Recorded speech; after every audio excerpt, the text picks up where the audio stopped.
Hi friends, welcome back to my channel. For those that don't know me, I am Shay and I'm so happy you're here today. You can think of me as your bariatric big sister, your book bestie, just an overall badass. That's the energy I'm going for. And today we are talking about one of my favorite topics, books.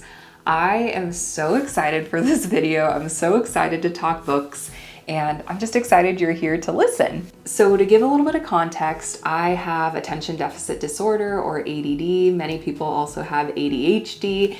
And reading has always felt very intimidating for me. For me, reading has been really difficult because it's always been a challenge to like focus and to get into reading different things and to stay engaged enough to read for long periods of time.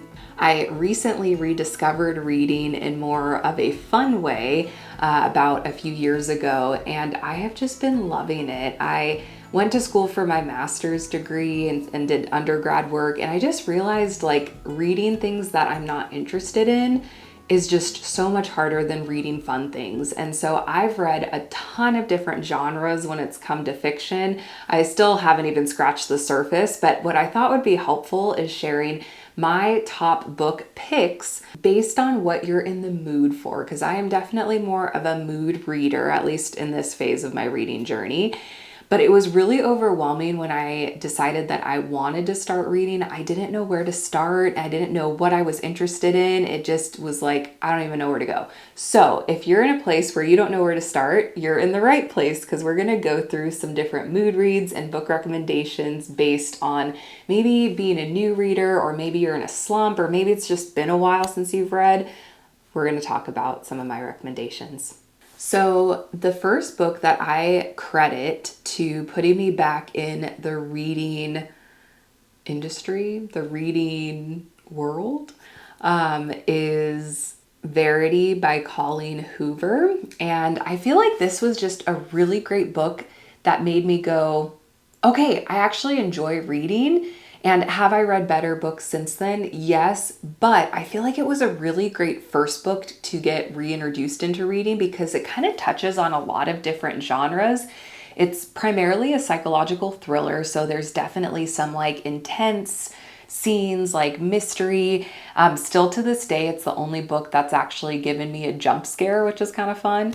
But there's also too some pretty spicy smut scenes in there. So that was kind of my first introduction into that. I just feel like it is a good book if you don't really know what you like. This is a good place to start, because even if you don't like it, it'll be a step closer into learning what you do like, which I think is great. So the elements that I enjoyed of that book, I really did like more of the darker themes. I liked the romance and spice. And that kind of leads me into finding the next category, which is more dark romance and gore. If you read Verity and you're like, okay, that was cute, but like, I want something a bit darker, something that's going to make me feel different things, then the next book I would recommend is Butcher and Blackbird by Brynne Weaver. This was my first introduction into gore and dark romance, and I really loved it. Like several parts in the book, I just remember my face looking like, and like things like that. But it was so good. I love scary movies and I love horror, and gore doesn't bother me. And this, there's still scenes that I think about to this day in regards to this book. And so if you're wanting to explore more kind of horror, kind of darker themes, but still have like a spicy romance in it, that's a good book to check out. I will say that this is part of a 3-book series.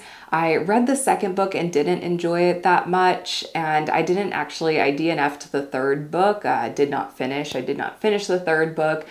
And I just really liked the first book the best, but I've heard different things from different people, but I think that that's a really great introduction into dark romance and gore related horror. So if you read that and you're like, that's cool, I liked the dark romance piece, I liked the spice, but maybe a little too gory, or maybe you're wanting something a little bit more whimsical, that's when we kind of move over into the dark romantasy category. And one of my favorite dark romantasy books that I've read to this point is Phantasma by Kaylie Smith.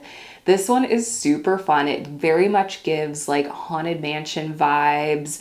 It's based in New Orleans, and so it's just really like fun and mystical. There's also like paranormal, lots of paranormal aspects to it. You have phantoms and witches and vampires, all these different types of creatures and paranormal things going on. That's really fun. There is a little bit of gore in it, but if you are able to stomach what's in Butcher and Blackbird, like this is not nearly as intense as that. So if you want to try more dark romantasy, I would say to give this one a try. And then if you've gotten to this point and you're like, oh my gosh, those dark themes are very heavy and I need something a bit lighter, more whimsical, more romance, more fantasy, but not so much dark. The first romantasy series that actually kind of kicked me off in my reading journey is A Court of Thorns and Roses, or ACOTAR by Sarah J. Maas. And it is one of those really popular and like very hyped up series. But I was completely new to anything fantasy related at all. I didn't know what fae were. I didn't know that fairies weren't Tinkerbell and they could be referred to as fae. Like I didn't know that world at all. And I didn't grow up like watching or reading things like that. So for me, it was completely new. And so I feel like that series is a really great introduction into more of that fantasy landscape. And there is romance in it. There are spicy scenes that I really enjoyed. And also too, I feel like it was a pretty doable series for me to work through. Sometimes big series can really intimidate me. I'm getting better at being able to read longer series now, which has been fun, but that was definitely a great introduction into bigger series, into romantasy, into that fantasy world. So if you're wanting to learn and try more of that, I would give those a shot. However, more recently, I actually just read The Wolf King by Lauren Palphreyman. I don't know if I said that name correctly. And I feel like that one, I can't tell if the concepts resonated more or were easier for me to understand because I've been reading fantasy and romantasy a little bit longer now, but I feel like that would also be a really great starter one as well, because it's talking more about wolves, werewolves, and kind of the lore behind that. And I don't know, I was a Twilight girly like in 8th grade where I read all of the Twilight books. That was kind of like before I stopped reading and had a break where I wasn't reading. So maybe that's why it resonated more, but I feel like that would also be a great series if you want to jump into that romantasy genre. So if you are a TV person and you love watching really juicy Netflix documentaries, Hulu documentaries, things like that, I think the book The Favorites by Layne Fargo is a great option for that. That one, it's a Wuthering Heights retelling, and I really liked it. It's cool because how it's broken up, you have like the main storyline coming from a first person's point of view as one of the main characters, but then you also get snippets of people in interviews also kind of documenting from different perspectives of what's happening during the time. Very juicy. It felt like I was watching like a juicy Netflix documentary special. So if you're into that and you want to give reading a try, that might be a good book to start out with. So then maybe you get to a point where you're like, I'm ready to turn up the heat. I've dabbled in some spice, I've dabbled in some smut, but really I just want to turn up the heat and feel some things. I got you covered. Praise by Sarah Kate is a wonderful series. Praise is the first book, but that one is really fun, especially if you're trying to explore more things sexually in more of like the kink world. It's really a really fun one. So I think that's a great one to explore if you're wanting truly that like spice, like unrelenting spice. I would say that would be a good series if that's what you're looking for. Maybe at this point you're like, oh my gosh, there's been a lot of spice. There's been a lot going on, and I kind of just want something that's a bit more quiet, something that's more warm and comforting and tastes like apple pie. Then I got you covered. We'll go to more of a contemporary fiction piece called Tom Lake by Anne Patchett.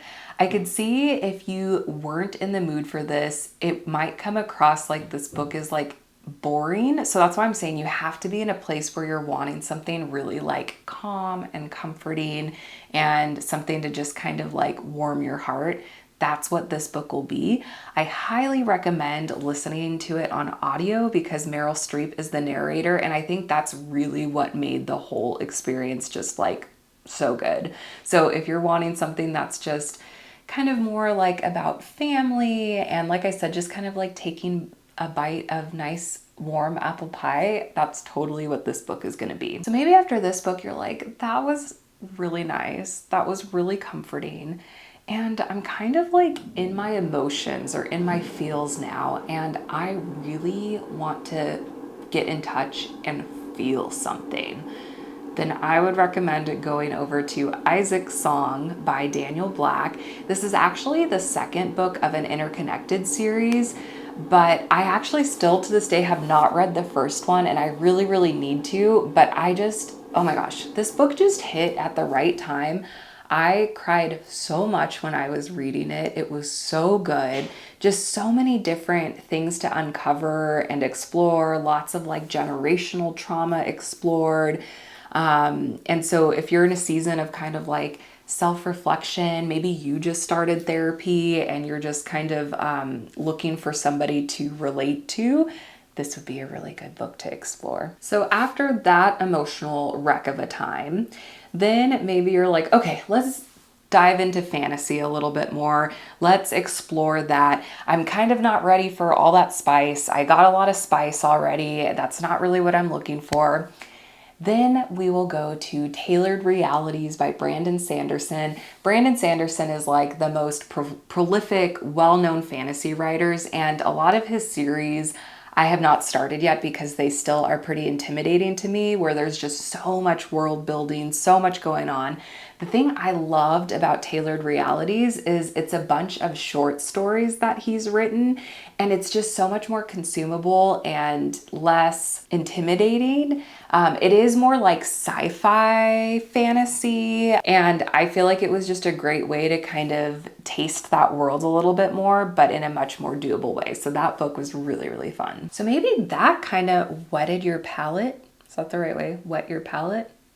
Maybe that gave you a glimpse into that sci-fi world a bit more, and you're like, okay, I could get a little weird and a little down with sci-fi. What should I do next? That's when I would recommend you to check out Dungeon Crawler Carl by Matt Dinneman. This book and series has been so much fun, completely different than anything I've ever read. It's technically in the category of lit RPG. If you don't play video games, which I do not, my husband is a big gamer, some of these concepts and the way that it's written might feel kind of foreign and weird, but if you are really into video games, or you have like friends or family members or partners who are into it to where you know some of the lingo, I think you'll really enjoy this one. This one is just so funny and weird, and I feel like it's a great blend of sci-fi, aliens, weird politics, but also just really funny characters. There's a cat named Donut, Princess Donut, who talks in it. It's just hilarious. This is another great audiobook to listen to. The narrator is just phenomenal. Like, he does all of the different voices. It's super easy to differentiate. It's so much fun. So yeah, definitely give that one a shot. So maybe at this point you're like, okay, I've had a good time, but I kind of want to get back to my roots. And I'm speaking for myself because, like I said, I was a Twilight girly in 8th grade. That was like, I read the whole series of Twilight, and I'm not saying that's like the best written series ever, but I loved it. I loved the vampires. And so if you are wanting to kind of go back to that nostalgic time of reading something vampirical, is that a word? It should be. That sounds really cool. Something related to vampires, but you want a new spin on it. You want something that's more contemporary, something that's a little bit different. That, my friends, is when I would recommend Bury Our Bones in the Midnight Soil by V.E. Schwab. This is vampires, this is lesbian lovers, this is dark, this is different viewpoints in different timelines. I loved this book. They all of the characters in the different timelines connect. But you don't see that right away. It's a really fun one. So if you're just wanting something like dark, gothic, vampire, give that one a go. My last book that I'm going to recommend is kind of a wild card. It's kind of a funky one, but I really enjoyed it. If you are a fan of Rocky Horror Picture Show, this is very reminiscent to me with it. And I hope that like that's taken in a good way, because I know people who are like huge fans of Rocky Horror Picture Show and like are very particular. And I really feel like this book was reminiscent of it. It's Black Flame by Gretchen Felker Martin. And this book was so weird, but like Rocky Horror Picture Show is so weird. Like that's why it's like at that same level. There is some gore and like horror. It's definitely like a horror book, but it also explores lots of cool LGBTQ plus themes. It just was like a very interesting concept. And like I said, it's just, I can't describe much of it other than to say it's very reminiscent to Rocky Horror Picture Show to me. I think that's just a fun one to mention, and it's one I haven't ever seen really get talked about, but I think it's one worth mentioning. So anyway, I hope that this was helpful. I know I would have really appreciated a video like this when I was just dabbling into reading. I do have a Goodreads account that I'll put in the description, so if you want to see other books I've read and see how I rated them, you can go check them out. But I think the biggest thing or piece of advice I would give is just not to overthink it. Reading is like dating in the sense that sometimes you just have to read a bunch of different things to kind of figure out what you like, what sticks. And I only covered like a small portion of genres. I didn't even get to like contemporary romance or other things. I'll probably just do another video at another point that talks about more mood reading. But hopefully this will get you started to just explore and have fun. And the other like piece of advice I would give is if you read any of these things or listen to them on audio, for me, my rule of thumb is I'll give it 50 pages. If I am not feeling it or it is just not resonating, I'm not having fun in the first 50 pages, either it's just a book that's not hitting for me that I won't like, or it's just not the right time. I've done that several times with books where I'll DNF them, or that stands for do not finish. I don't finish them, and then I'll go back to them and really enjoy them. So I think just in this process, have fun, don't stress about it, don't force yourself to do anything, just have a good time. So thank you so much for watching. If you watched all the way up until this point, I would love to see a book emoji in the comments below. That just helps me know if this is entertaining and engaging. And I would also love to hear, what are your other recommendations, especially for first-time readers or readers who haven't, been in the reading scene for a while? What's your one book recommendation that you would give? Because I always love getting new book recommendations. My TBR is consistently growing, and I don't think it'll ever stop. Thank you so much for watching, and I'll see you in the next one.